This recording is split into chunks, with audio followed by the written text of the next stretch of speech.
त्यामुळे आपला हा समाज बदलण्यासाठी द्वेषमूलक चित्ताने ज्या उलटा पालथी झाल्या, द्वेष वाढतच गेलाय, द्वेष वाढतच गेलाय। या संपूर्ण राजकीय, सामाजिक, आर्थिक आणि सांस्कृतिक बदलासाठी दोन किंवा दोन पेक्षा अधिक ज्या वेळेला माणसं एकत्र येतात त्याला धम्माची गरज असते। एकटा माणूस असला त्याला काय माहिती,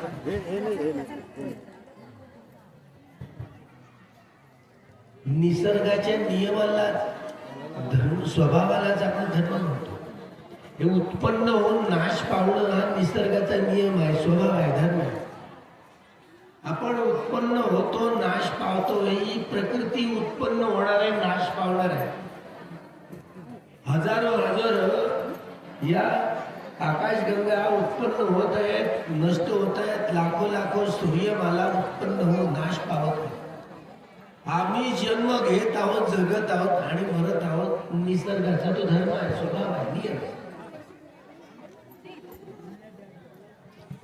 त्यामुळं हा लोकीय धर्म आहे जो बदलणारा आहे। हे लोकीय ज्ञान आहे, ज्या ज्ञानात लोक जगतायत, जन्म घेतायत, जगतात आणि मरतायत। पण लोकीय ज्ञानापासून लोकोत्तर ज्ञानापर्यंत पोहोचण्याचं सामर्थ्य